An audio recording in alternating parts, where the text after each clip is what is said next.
কিয় মচি পেলোৱা হ'ল হিয়াৰ মঠৰ জুবিনদাৰ ছবি? গুৱাহাটী গণেশগুৰি ফ্লাইঅভাৰৰ তলত থকা হিয়াৰ মঠৰ জুবিনদাৰ ছবি কিয় মচি পেলোৱা হ'ল?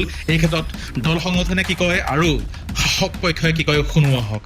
কাৰণতে নহওক মানে জুবিন গাৰ্গৰ দৰে এক সত্তাক যেতিয়া মানে নিশ্চিন্ত কৰিব বিচৰা বুলিও নকওঁ, কিবা কাৰণত এইটো কৰিলে। আৰু এতিয়াতো মৃগেন শৰণীয়া ডাঙৰীয়াই কৈছে যে তেওঁলোকে তেনেকুৱা কোনো ধৰণৰ অৰ্ডাৰ পাছ কৰা নাছিল, সেয়া ৰং মিস্ত্ৰীজনৰহে ভুলৰ কাৰণে এনেকুৱা ঘটনা এটা হ'ল। যদি ভুলতেই হৈছে ভুলবশতঃ, তেতিয়াহ'লে সেইটো শুধৰণিৰ এটা পথ আছে। গতিকে সেইটো শুধৰণি সোনকালে হওক।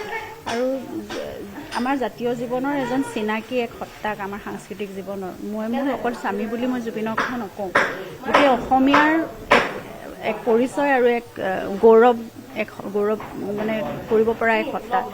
তেওঁৰ এখন ছবি, এখন মূৰলে মই ভাবোঁ কেতিয়াও আমাক আৰু গৌৰৱ বা আমাক কিবা এটা চিনাকিহে দিব পাৰে। এখন চহৰখন বেয়া কৰিব বা কিবা এটা নেগেটিভ কিবা এটা ইম্পেক্ট কৰিব বুলি মই কেতিয়াও নাভাবোঁ জুবিনৰ এখন ছবিৰে। গতিকে সেই কথাটো চাওক, কোনোবাই খুব আৱেগেৰে এখন ছবি আঁকিছিলে, মাৰ্শ্বেল এজন শিল্পী। গতিকে এজন শিল্পী মহাপ্ৰয়াণত সেই আন এজন শিল্পীয়ে খুব আৱেগেৰে কান্দি কান্দি গোটেই ৰাতিটো সেইখন ছবি অংকন কৰিছিলে। আৰু সেইখন ছবি তেনেকুৱা নাইকিয়া হৈ যোৱাটো সকলোৰে বাবে আৱেগৰ কথা। সেইকাৰণে আমিতো পৰিয়ালৰ মানুহ হিচাপে বা মই পত্নী হিচাপে সেইটো সদায় বিচাৰিম যে য'ত জুবিন আছে এখন ফটো হ'লেও সেইখন খুব মৰমেৰে সকলোৱে খুব সুন্দৰকৈ মানে ভালকৈ আলফুলকৈ ৰাখক। গতিকে সেই ক্ষেত্ৰত এখন ছবি ৰং কৰি নোহোৱা কৰি পেলোৱাটো মোৰ কাৰণে খুব দুখৰ কথা। সেইটো আচলতে মই সেইকাৰণে ফেচবুকত লিখিছোঁ যে মোৰ কোনো খং বা ক্ষোভ এতিয়া নাই, মই খুব দুখ পাইছোঁ এইটো কথাত। আৰু যদি ভুলবশতঃ কিবা কাৰণত হৈছিলে তেতিয়াহ'লে নিশ্চয় সেইখিনি শুধৰণি পথ আছে, সেইখিনি শুধৰণি স্ক'প আছে, কৰি পেলালে হ'ল। কোনো আজি অংকন কৰিম বুলি কৈছে, কোনো অংকন কৰি, কিন্তু প্ৰশাসনে কিছু বাধা দিয়াই পৰিলক্ষিত দেখা গৈছে। সেইটো মই এতিয়ালৈকে গম পোৱা নাই কেনেকুৱা কি হৈছে। যদি তেওঁলোকৰ ভুলৰ কাৰণে হৈছে বুলি যেনেদৰে কৈছে, তেতিয়াহ'লে সেই ভুলটো শুদ্ধ কৰিবলৈ সেয়া আঁকিবলৈ দিয়ক, যেনেদৰে হয়, যিটো সুবিধা হয় যেনেদৰে কৰিব পাৰি। কাৰণ এতিয়া যান জঁট বহুত বেছি হয় বাৰু এই সময়টোত, মানে দিনৰ সময়টোত।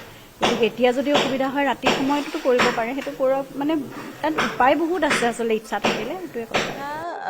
জুবিন গাৰ্গ হৈছে জাতিৰ গৌৰৱ আৰু মই আমাৰ অসমীয়া মানুহৰ আৱেগ মানে মই কি ক'ম, এইটো এটা নতুন আৱেগ অসমীয়া মানুহৰ, যোনটো মানে আমি কোনো ধৰণে মেজাৰ কৰিব নোৱাৰোঁ, আমি মূল্যায়ন কৰিব নোৱাৰোঁ। সেই আৱেগতে অসমীয়া মানুহে বিভিন্ন মুৰাল আঁকিছে বিভিন্ন জেগাত, ক'ৰবাত ৱালত, ক'ৰবাত ব্ৰিজৰ তলত, ক'ৰবাত স্কুলত, দেৱালত, তেনেকৈ তেওঁলোকে এইটো মৰমত কৰিছে। মই ভাবোঁ এইটো এটা মৰমৰ প্ৰকাশ, মানুহৰ আৱেগৰ প্ৰকাশ। আৰু যাক তাক নাই কৰা, তেওঁলোকে আমাৰ জাতিৰ গৌৰৱ। জুবিন গাৰ্গ যি বিশ্ব মানচিত্ৰত গোটেই অসমখন জিলিকাই থৈছে। এতিয়া গোটেই বিশ্বই জুবিন গাৰ্গৰ ওপৰত চৰ্চা কৰিছে, তেওঁৰ ওপৰত ৰিচাৰ্চ কৰিবলৈ আৰম্ভ কৰিছে। তেনেস্থলত আমাৰ অসমত নিজৰ জেগাতে যদি জুবিন গাৰ্গৰ প্ৰতিচ্ছবিসমূহ মুচি পেলোৱা হয়, তাতকৈ দুখৰ কথা একো হ'ব নোৱাৰে। চ' বহুত দুখ পাইছোঁ এইটো দেখি। মই ভাবোঁ তেওঁৰ ফটোখিনিয়ে এনেকুৱা ধৰণৰ কিবা অসুবিধা কৰিছে বুলি মই নাভাবোঁ। আৰু এইখিনি গোটেই ফেনখিনি, অনুৰাগীখিনিয়ে নিজৰ আৱেগেৰে অংকন কৰা চিত্ৰ, সেইটো কোনেও কাকো স্পন্সৰ কৰি জোৰ কৰি অঁকা বস্তু নহয়, সেইটো স্বতঃস্ফূৰ্তভাৱে চবেই কৰিছে। গতিকে তাত যথেষ্ট আৱেগ আৰু সন্মান, মৰম জড়িত হৈ আছে। এই কথাখিনি যাতে যত্ন লয় প্ৰশাসনে। চৰকাৰৰ ক্ষেত্ৰত মই একো কমেণ্ট কৰিবলৈ মই নিবিচাৰোঁ, কাৰণ এইখন মোহাৰিছে প্ৰশাসনৰ দায়িত্বতে আছে এইবিলাক বস্তু। কাৰণ চৰকাৰ অকল এটা জেগাৰ নহয়, তেওঁলোকে গোটেই অসমখনৰ বিভিন্ন ডিপাৰ্টমেণ্ট ভগাই দিছে। গতিকে চৰকাৰৰ ওপৰত মই একো কমেণ্ট কৰিবলৈ নাযাওঁ। আমি চৰকাৰৰ পৰা যথেষ্ট সহায় সন্মতি পাইছোঁ, সেইটো কাৰণে আমাৰ কেছটো বহুত সুন্দৰভাৱে আমাৰ আগবাঢ়িছে। গতিকে তাত মই একো ক'বলৈ নাযাওঁ। কিন্তু মই প্ৰশাসনলৈ এটা অনুৰোধ, যাতে এনেকুৱা ধৰণৰ মুৰালবিলাক ৰাখক তেওঁলোকে, কাৰণ তাত এইটো এটা স্বতঃস্ফূৰ্ত, এইটো এটা অনুভৱৰ প্ৰকাশ মানুহৰ, যোনখিনি আচলতে বাহিৰৰ মানুহে দেখিলে ভালহে পাব। তেওঁলোকেও জানিব যে ইয়াত এনেকুৱা এজন জুবিন গাৰ্গ মানুহ আছিল, যি এতিয়াও মানুহৰ মনত এতিয়াও আছে, মানে হৃদয়ত। আৰু তেওঁ কি কি কাম কৰিছে জানিব। যিবিলাক আচলতে গভৰ্ণমেণ্ট বিৰোধী বা প্ৰকৃতি সংৰক্ষণৰ কাৰণে আছিলে, ইয়াত জুবিনদাৰ ছবিখন অঁকাৰ আগতে আমি গিবনকেইটা বচাবলৈ আমি এখন ছবি আঁকিছিলোঁ, সেইখন মোহাৰি দিলে। সেইখনক লৈ বাৰু আমি কোনো আপত্তি কৰা নাছিলোঁ, কিন্তু এইটো আচলতে কেতিয়াও আমি এক্সপেক্ট কৰা নাছিলোঁ চৰকাৰখনে। তেওঁলোকে পাৰ্পল চিটি বনাব, ইয়ালৈ জাপানৰ প্ৰধানমন্ত্ৰী আহিব, সেই সকলোখিনিলৈকে ঠিকেই আছিলে। মানুহক ডেভেলপমেণ্ট লাগে, অসমৰ ৰাইজক ডেভেলপমেণ্ট লাগে, সকলোকে লাগে, গতিকে সেইখিনিলৈকে ঠিকেই আছিলে। কিন্তু এটা বস্তু আচলতে আমাৰ এই সামান্য মগজুৰে বুজি পোৱা নাই যে এই ছবিখন থাকিলে ইয়াত কি সমস্যা আছিলে। তোমালোকৰ আচলতে প্ৰব্লেমটো ক'ত? জুবিন গাৰ্গৰ আদৰ্শক লৈ প্ৰব্লেম, বাওঁপন্থাক লৈ প্ৰব্লেম, জুবিন গাৰ্গৰ প্ৰতি ঘৃণা, জুবিন গাৰ্গৰ প্ৰতি বিদ্বেষ নে কি, এই কথাটো আচলতে বুজি পোৱা নাই।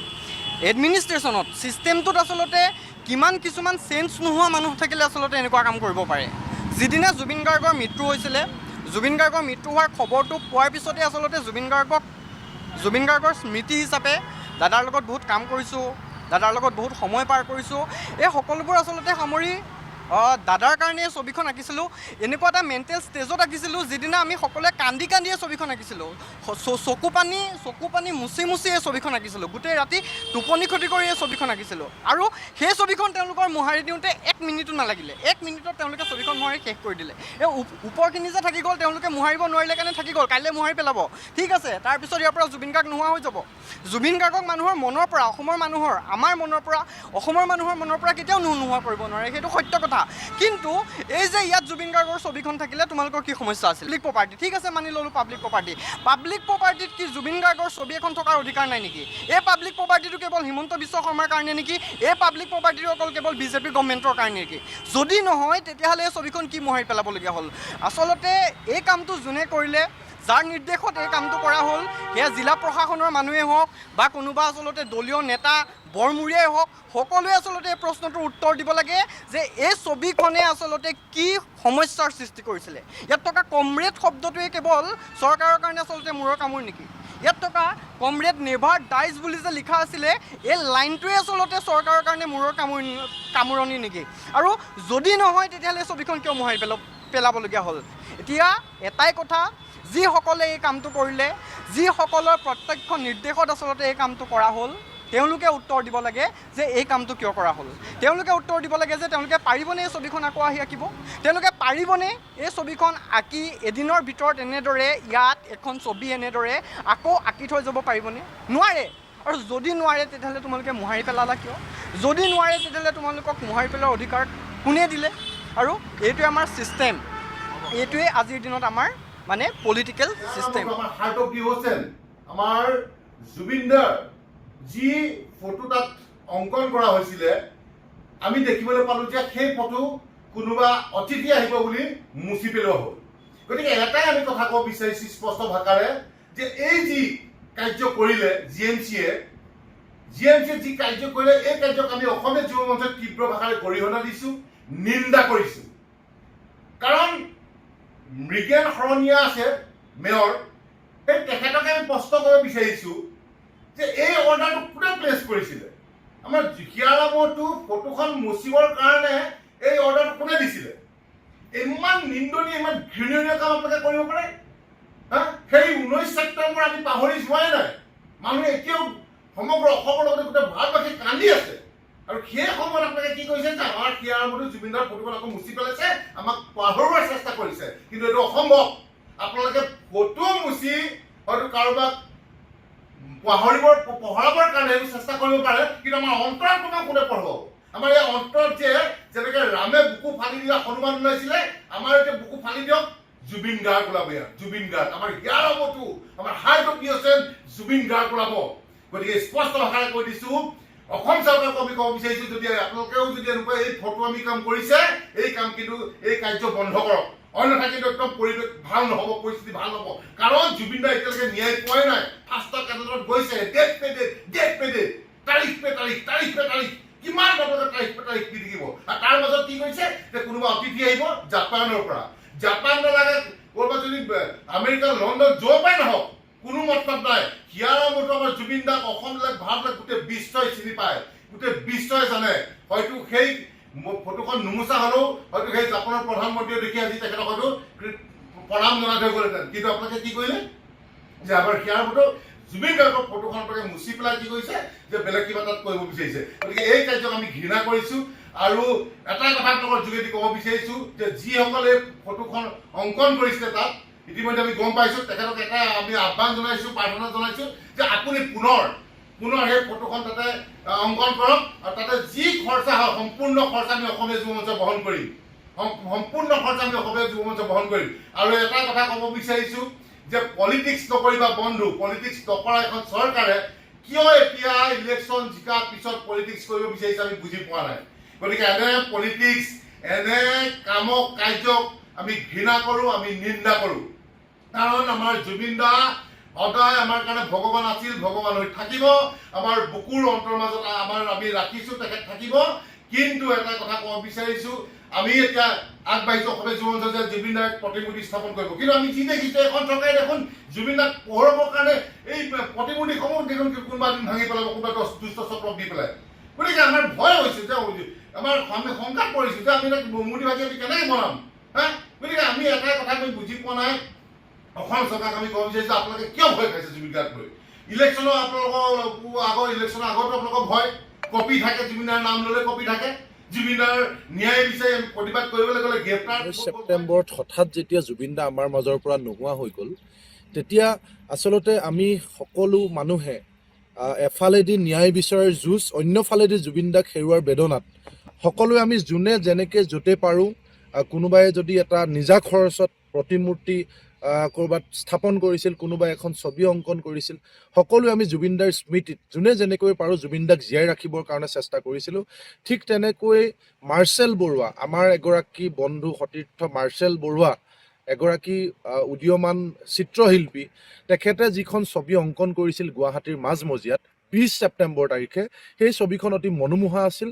আৰু আমিও যেতিয়া সেইফালে যাওঁ সেই ছবিখন দেখি খুব আকৃষ্ট হৈছিলোঁ। কিন্তু আমি আচৰিত হৈছোঁ যে সেই ছবিখন প্ৰশাসন, চৰকাৰৰ বা কোনোবা বিষয়াৰ কাৰ মূৰৰ ওপৰত উঠি আছিলে ছবিখন, কাক সেই ছবিখনে আমনি কৰিছিল, নে চৰকাৰে ভাবিছে যে এতিয়া আৰু লাহে লাহে জুবিনদাৰ প্ৰতি ন্যায় বিচৰাৰ যুঁজখন স্তিমিত হৈছে, মানুহৰ আৱেগ খং ক্ষোভবোৰ নোহোৱা হৈ গৈছে, গতিকে আমি ছবি মোহাৰি জুবিন গাৰ্গক অসমীয়াৰ বুকুৰ পৰা নাইকিয়া কৰি দিব পাৰিম, তেতিয়াহ'লে চৰকাৰ বা প্ৰশাসনে মূৰ্খৰ স্বৰ্গত বাস কৰিছে। আমি আচৰিত হৈছোঁ। প্ৰশাসন, আমি শুনিবলৈ পাওঁ যে প্ৰশাসনৰ বিষয়াসকলৰ কিছুমান সামাজিক কাম কৰিবৰ কাৰণে, চৰকাৰী দায়িত্ব পালন কৰিবৰ কাৰণে সময় নাথাকে, তেওঁলোকৰ ব্যস্ত। আজি গুৱাহাটীৰ মাজমজিয়াত এতিয়া বাৰিষা আহি আছে, কৃত্ৰিম বান বা বানে পুনৰ তাণ্ডৱ সৃষ্টি কৰিব। এনেকুৱা বহু নলা নৰ্দমা আছে যাৰ জাবৰ নিষ্কাশন কৰিবৰ কাৰণে এতিয়াও বাকী আছে। বহু এনেকুৱা ঠাই আছে য'ত পৰিষ্কাৰ কৰিবৰ কাৰণে বাকী আছে। বান নিয়ন্ত্ৰণৰ কাৰণে এনেকুৱা বহু ভৰলু নদী চফা কৰিবলৈ বাকী আছে, বাঢ়নী নদী চফা কৰাৰ প্ৰয়োজন আছে। তেনে ক্ষেত্ৰত সেইবিলাক কাম নকৰি, চাফ চিকুণ এইবিলাক পৰিষ্কাৰ পৰিচ্ছন্নতা নকৰি এখন ছবি, ৰাইজৰ বুকুৰ মাজত থকা প্ৰিয় শিল্পীগৰাকীৰ ছবি, খং ক্ষোভ ন্যায় প্ৰক্ৰিয়া চলি থকা এই জুবিন গাৰ্গৰ বিচাৰ প্ৰক্ৰিয়া চলি থকা অৱস্থাত জুবিন গাৰ্গৰ ছবিখন মোহাৰি যি ধৰণৰ ধৃষ্টতা, যি ধৰণে এটা অক্ষমনীয় অপৰাধ কৰিছে তাক আমি গৰিহণা দিছোঁ। আৰু পুনৰ যিকেইগৰাকী বিষয়াৰ জৰিয়তে ছবিখন মচি দিয়া হৈছিল, সেই কেইগৰাকী বিষয়াৰ জৰিয়তে পুনৰ সেই স্থানতে সেই ছবিখন অংকন কৰি দিবৰ কাৰণে আমি অনতি বিলম্বে প্ৰশাসনক দাবী জনাইছোঁ। আৰু আমাৰ আচলতে এটা লাজ লগা কথা, আমি বাহিৰৰ দেশবিলাকত বা বহু উন্নত ৰাজ্যত আমি দেখোঁ, এনেকৈ যদি স্বতঃস্ফূৰ্তভাৱে নিজা উদ্যোগত কোনোবা শিল্পীয়ে, চিত্ৰশিল্পী, কণ্ঠশিল্পীয়ে কিবা সৃষ্টিমূলক কাম কৰে, এই ধৰণৰ যেনেকৈ মাৰ্চেল বৰুৱাই সুন্দৰ এখন ছবি অংকন কৰিছে, সেই শিল্পীসকলক বিচাৰি চৰকাৰৰ বিভাগে তেওঁলোকক আচলতে স্বীকৃতি প্ৰদান কৰি আৰু ভাল ভাল কাম কৰিবৰ কাৰণে উদগনি দিয়া উচিত। সেয়া প্ৰশাসনিক বিষয়া হওক, প্ৰশাসনিক চৰকাৰ হওক।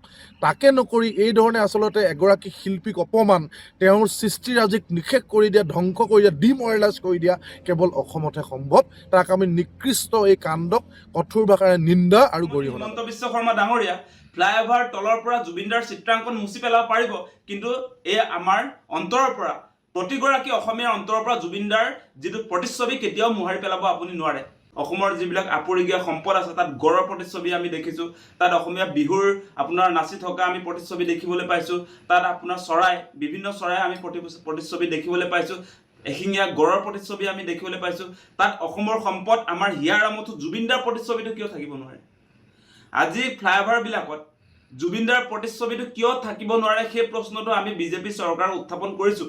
সেই ফটোখন থাকিলে, সেই চিত্ৰখন থাকিলে জাপানৰ প্ৰধানমন্ত্ৰীয়ে বেয়া পাব বুলি আপোনালোকে সেইখন মুচি পেলালে নেকি নে জুবিন দাক আপোনালোকে সঁচা সঁচিকে বেয়া পায় মানে মানুহৰ সন্মুখততো আপোনালোকে আচল অনুৰাগী বুলি কয় এতিয়া আকৌ জুবিন দাৰ আপোনাৰ ফ্লাইঅভাৰৰ তলত থকা যিখন চিত্ৰ সেই চিত্ৰখনকো আপোনালোকে আচলতে চাব নোৱাৰা হ'ল আপোনালোকৰ আচলতে জুবিন দাৰ প্ৰতি সঁচা প্ৰীতি সঁচা ভালপোৱা আছেনে নাই হিমন্ত বিশ্ব শৰ্মা চৰকাৰৰ সেই প্ৰশ্নবিলাক আজি উত্থাপন কৰিছোঁ আজি গৰিমা বৌৱে প্ৰশ্ন উত্থাপন কৰিছে যে কি যুক্তি আছে আচলতে যে সৌন্দৰ্যবৰ্ধন কৰক তাত কাৰো আপত্তি নাই কিয় আচলতে জুবিন দাৰ সেই চিত্ৰখন আচলতে মুচি পেলাব লাগে সেই প্ৰশ্নবিলাক এনে আমি উত্থাপন কৰা নাই গতিকে আমাৰ কথা স্পষ্ট এনেকৈ কোনো কাৰণতে কেৱল আপোনাৰ গুৱাহাটীতে নহয় অসমৰ বিভিন্ন প্ৰান্তত ফ্লাইঅভাৰত আমি জুবিন দাৰ আপোনাৰ #জাষ্টিছ4জুবিন গাৰ্গ বুলি তেনেকৈও বহুত চিত্ৰাংকন আছে গুৱাহাটীতো কেইবাখনো চিত্ৰ অংকন কৰা হৈছিলে জুবিন দাৰ ন্যায়ৰ দাবীত আৰু সেইটোতো আপোনাৰ #জাষ্টিছ4জুবিন গাৰ্গটো নাছিলেই তাত কেৱল কমৰেড নেভাৰ ডাইটোতে তেওঁলোকে আচলতে আপত্তি কৰিছে সেইটোৱে মই বুজি পাইছোঁ কাৰণ জুবিন দা লেফটিষ্ট আছিলে তেওঁ নিজকে কমিউনিষ্ট বুলি ঘোষণা কৰিছিলে আৰু সেই কথাটো বিজেপি চৰকাৰে নিশ্চিতভাৱে বেয়া পাইছিলে আপোনালোকে নিশ্চয় দেখা পাইছে যে যিটো সময়ত আমাৰ অসমৰ প্ৰায়বিলাক শিল্পী বিজেপিৰ লগত চামিল হৈ গৈছিলে সেই সময়ছোৱাত জুবিন দাই ঘোষণা কৰিছিলে যে মই কংগ্ৰেছৰ লগতো নাই বিজেপিৰ লগতো নাই মই হৈছোঁ ছ'চিয়েল কমিউনিষ্ট সেই কথাটো কোৱাৰ কাৰণেই মানে এতিয়া জুবিন দাৰ সেই চিত্ৰাংকন কমৰেড বুলি যিহেতু জুবিন দাক তাত উল্লেখ কৰা হ'ল জুবিন দাই নিজে নিজক কমৰেড বুলি কৈছে সেইটো মাৰ্চাল বৰুৱাইতো কোৱা নাই মাৰ্চাল বৰুৱাই সেই কথাটো কোৱা নাই জুবিন দাই নিজক নিজে কমৰেড বুলি ঘোষণা কৰিছে আৰু তেওঁ বাওঁপন্থী সেই কথাটো আপোনালোকে নিশ্চয় দেখিছে তেওঁ কমিউনিষ্ট বুলি নিজকে কৈছে গতিকে সেই কথাটোত আপোনালোকে আপত্তি কৰিলেও জুবিন দা কমিউনিষ্টে আৰু সেইটো আপুনি বদলাব নোৱাৰে আপুনি ফ্লাইঅভাৰ তলৰ পৰা মুখ্যমন্ত্ৰী হিমন্ত বিশ্ব শৰ্মা ডাঙৰীয়া ফ্লাইঅভাৰ তলৰ পৰা জুবিন দাৰ চিত্ৰাংকন মুচি পেলাব পাৰিব কিন্তু এই আমাৰ অন্তৰৰ পৰা প্ৰতিগৰাকী অসমীয়াৰ অন্তৰৰ পৰা জুবিন দাৰ যিটো প্ৰতিচ্ছবি কেতিয়াও মোহাৰি পেলাব আপুনি নোৱাৰে কমৰেড নেভাৰ ডাই এই শব্দটো আমাৰ মনত আছে জুবিন দা আমাৰ মনত আছে জুবিন দাক আপুনি মচি পেলালেও এই আপোনাৰ ফ্লাইঅভাৰৰ পৰা আপুনি বনাইছে যে আপোনাৰ পইচাৰে বনাইছে বুলি ভাবিছে নেকি নাজানো তাৰ পৰা আপুনি মুচি পেলাব পাৰিলেও জুবিন দা সদায় আমাৰ মনত অলৰ অচৰ হৈ সদায় চিৰযুগমীয়া হৈ থাকিব আপুনি কেতিয়াও এনেকুৱা কাম কৰা উচিত নহয় জাপানৰ প্ৰধানমন্ত্ৰী আহিছে বুলি গুৱাহাটীত কিবা পাৰ্পল চিটি নে কি বনাব বুলিয়ে এনেকৈ আচলতে জুবিন দাৰ প্ৰতিচ্ছবি মোহাৰি পেলোৱাটো কোনো অসমীয়া মানুহে আচলতে সহ্য কৰিব নোৱাৰে সেই কথাটো স্পষ্ট কৰিছোঁ মানে কথাটো হ'ল কি আছে মই নাজানো আচলতে ক'ত ফটো মুচিছে কিন্তু কথাটো হ'ল কি জুবিন দাৰ প্ৰতি চৰকাৰৰ সমৰ্থন অসমবাসীৰ হিয়াৰ আমঠু গতিকে কোনো জুবিন দাক অসন্মান কৰিবৰ কাৰণে আজিৰ সময়তো আৰু ভৱিষ্যতৰ দিনতো সাহস কৰিব বা সেই ধৃষ্টতা বোধহয় দেখুৱাব নোৱাৰে ক'ৰবাত যদি কিবা ভুল হৈছে নিশ্চয় এইখিনি শুধৰাই ল'ব লাগিব চৰকাৰে নিশ্চয় চাব গোটেই বিষয়টো আপোনালোকে যিহেতু বিষয়টো আঙুলিয়াইছে চৰকাৰে নিশ্চয় এই দিশটো আমি নলাৰ মানুহ জাবৰৰ মানুহ আমি জাবৰ চাফা কৰি আছোঁ ৰং আমি দিয়া নাই কোনে মুচিছে একো নাজানো আৰু তেনেকৈ চিত্ৰ তাতে কোনে আঁকিলে সেইটো আমি গম পোৱা নাই আজি আহিছে তেওঁ দেখিছোঁ আজি তেওঁ আকৌ আঁকিব বুলি কৈছে সেইটো আমি নাজানো সেইটোৰ পৰা মই বিৰত নাই নাই জি এম চি ৰং কৰা নাই জি এম চিৰ ইমান পইচাও নাই ৰং কৰিবৰ কাৰণে এইটো ডিপাৰ্টমেণ্ট ৱাইজ কৰিছে কোন ডিপাৰ্টমেণ্টে কৰিছে নাজানো এই ৰং কৰিছে আৰু যোনে কৰিছে কণ্ট্ৰেক্টৰে কিবা লেবাৰে কৰিছে চাগে আজি মই গম নাপাওঁ নাই নাই নাই আমি তাতে নহয় চিনাৰিতে নাই তাতে আমি নাই নাই গুৱাহাটী পৌৰ নিগম এটা জড়িত নহয় আৰু মই গুৱাহাটী পৌৰ নিগমৰ কাৰ্যৰ লগত কামৰ লগতে জড়িত